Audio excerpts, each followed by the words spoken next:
Hari ini tanggal 3 Februari 2025 kami tim pembela kaum lemah hadir untuk memenuhi panggilan laporan polisi terkait dugaan tindak pidana pasal 372 yang sudah kita laporkan pada tanggal 6 Desember 2024 terkait laporan polisi dugaan tindak pidana penggelapan pasal 372 ya, yang dilakukan oleh 4 orang, yaitu Denny Sumargo, Pratiwi Novianti, Geri Julian Saputra, dan Pablo Benua.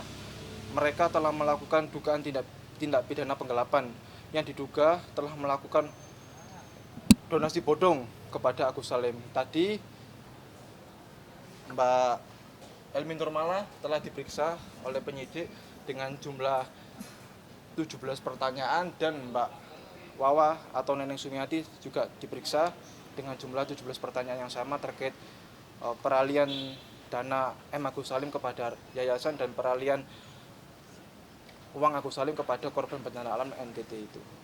Dan kita juga melampirkan bukti-bukti, yaitu bukti rekaman video podcastnya Denny Sumargo yang terus terang ya menyepakati bahwa dana 1,3 M itu mereka berempat menyepakati telah dialihkan kepada korban bencana alam NTT itu. Pak, tadi mungkin ada kesulitan nggak mungkin untuk menjawab pertanyaan-pertanyaan dari penyidik sendiri? Tidak ada kesulitan. Tadi saksi Mbak Elmi Nurmala dan Mbak Wawa diperiksa dengan lancar dan dibantu oleh penasihat hukum tim pembela kaum lemah dan pengacara-pengacaranya gitu. Agus gimana nih Gus? Ya. Mungkin dia menemani sang istri saat diperiksa gitu, mungkin gimana Gus? Soalnya tadi Agus di luar aja sih, tidur di luar, jadi nggak tahu. Ya Kak, kalau Agus sudah diperiksa pada 1 minggu yang lalu. Hari ini saksi istrinya Elmi Nurmala dan Wawa gitu terkait peristiwa dugaan tindak pidana penggelapan gitu. Kita minta kepada Kepolisian Polda Metro Jaya untuk segera memproses hukum terkait laporan polisi yang kita buat dan untuk segera dinaikkan ke tahap penyidikan dan menetapkan tersangka terhadap 4 orang ini ya, yang otaknya telah melakukan dugaan donasi bodong kepada M. Agus Salim ini, sehingga klien kami telah dirugikan baik secara material maupun imaterial gitu. Ya, silakan. Ya, ada tambahan dikit. Tadi kami juga telah melaporkan Densu dan kawan-kawan ini PB, NP dan GR ke Komisi Disabilitas Nasional di Kementerian Sosial. Sudah kami laporkan juga mereka terkait dengan Undang-Undang Nomor 8 Tahun 2016 terkait dengan disabilitas pasal 144, ancaman pidananya 5 tahun dan denda 500 juta. Dugaan mereka telah melakukan pemindahan uang disabilitas, dalam hal ini Bang Agus Salim, ke penerima manfaat lain masyarakat NTT.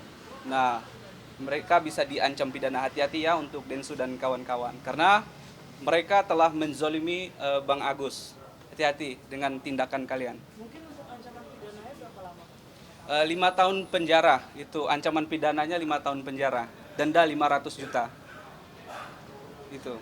Berarti dari pihaknya Agus juga menuntut agar Tenovi, Geri, Densu dan lain-lain agar segera dipenjara gitu Bang? Kita minta keadilan ya.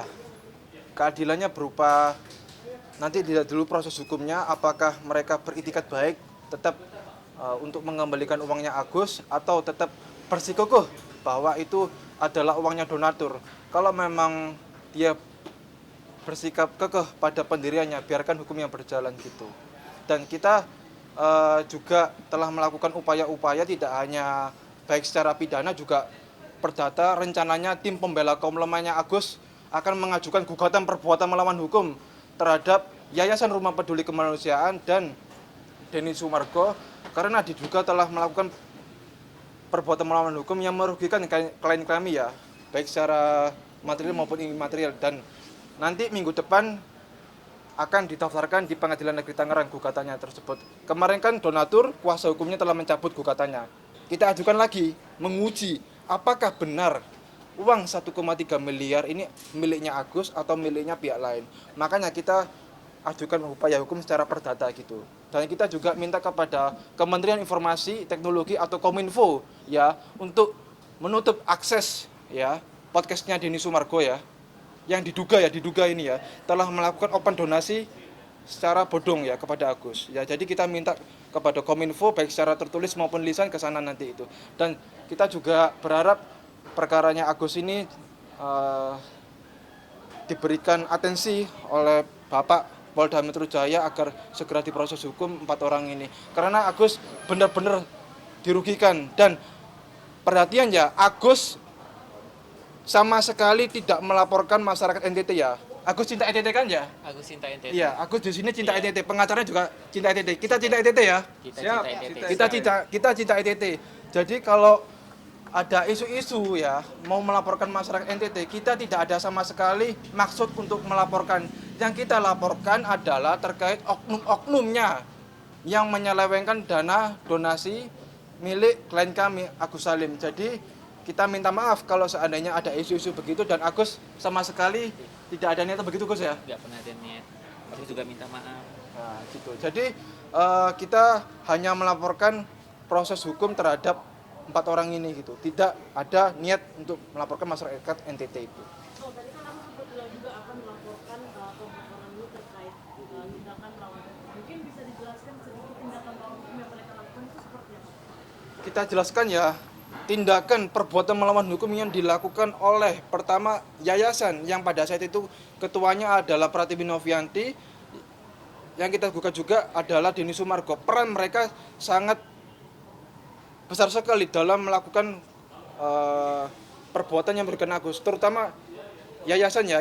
Yayasan di sini telah melakukan dugaan tindak pidana penipuan dan penggelapan yang awalnya Agus hanya menitipkan dana tersebut, tetapi peristiwanya ini berubah.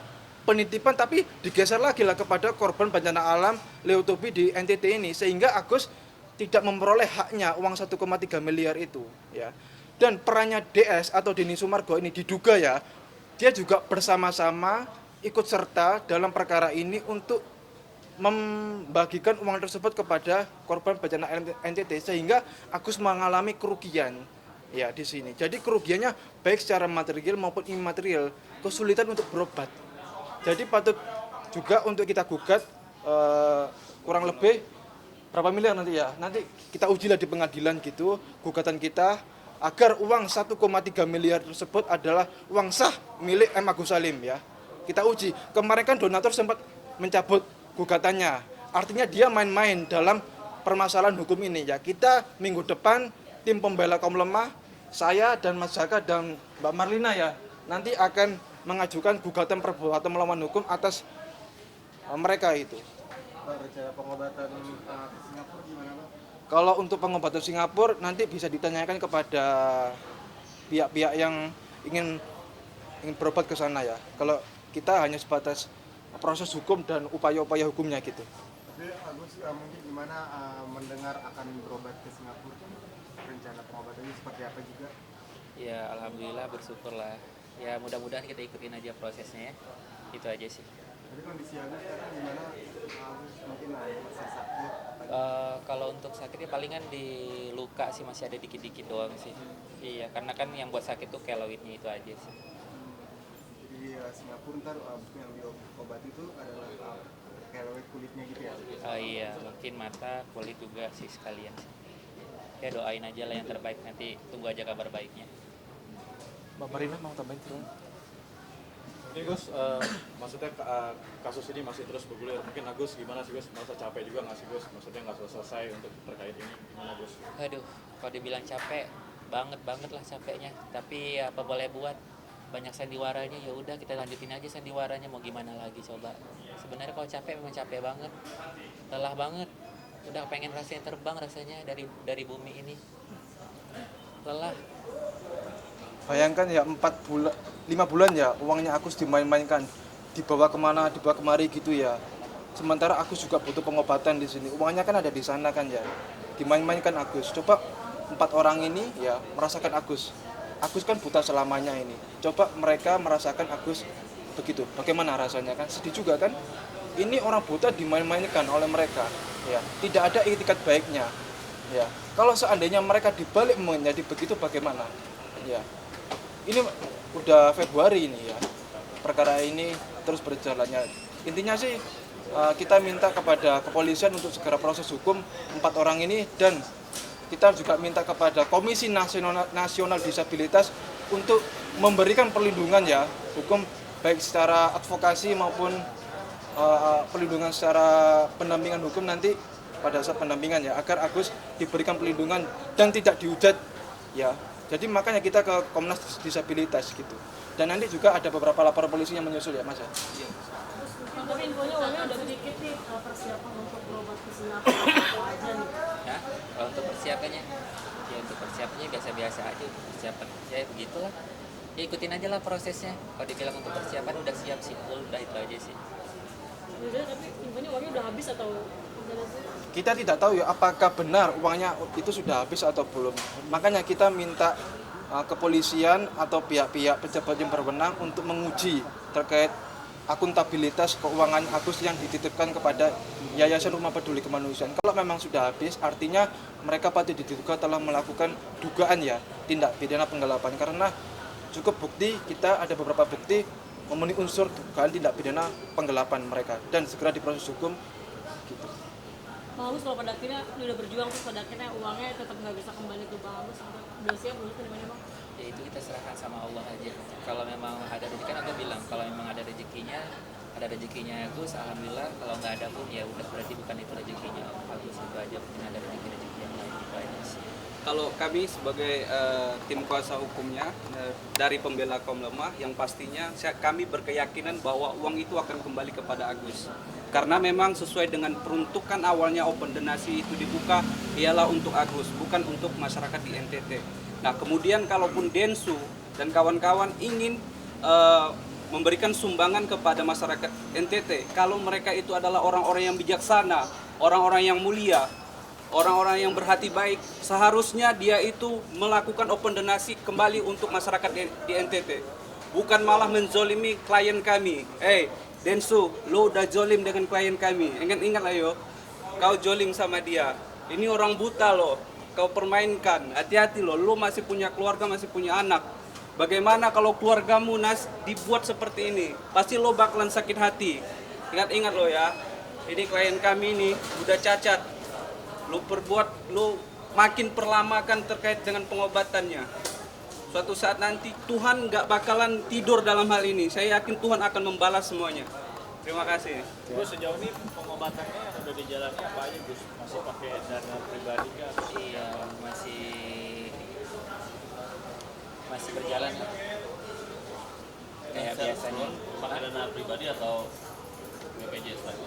Enggak pakai BPJS, dana pribadi sih. Ya dana-dana yang dikasih sama orang-orang baik yang sama itu masih ada sisa gitu. Ya karena sampai Keluhan-keluhannya hari apa ini aja Gus? Hah? Keluhan-keluhan yang masih dirasain? Keluhan palingan perih, palingan sih perih, terus kayak susah digerakkan gitu sih, daerah lukanya itu tangannya susah bergerak gitu aja sih. Oke, untuk nambahin untuk pengobatan Agus itu memang benar ya, ada rencana mau ke Singapura, dan itu kami dapatkan dari beberapa orang. Ini antaranya Saiful Jamil dan ada satu lagi advokat Hetty, belum yang lainnya ya. Dan untuk pengobatan untuk sementara ini Agus memang pakai biaya sendiri, tapi biaya sendiri itu pun didapatkan dari para donatur ya, yang masih sering ngasih Agus sampai hari ini. Untuk kebutuhan Agus masih ada dari orang-orang yang baik, orang-orang yang masih peduli sama Agus. Untuk agenda selanjutnya ya, yaitu besok pemeriksaannya Miftahul Jannah dan Wulan ya, terkait saksi-saksi yang kita ajukan di pemeriksaan ini. Ya, kita minta agar dipercepat dan segera diproses hukum.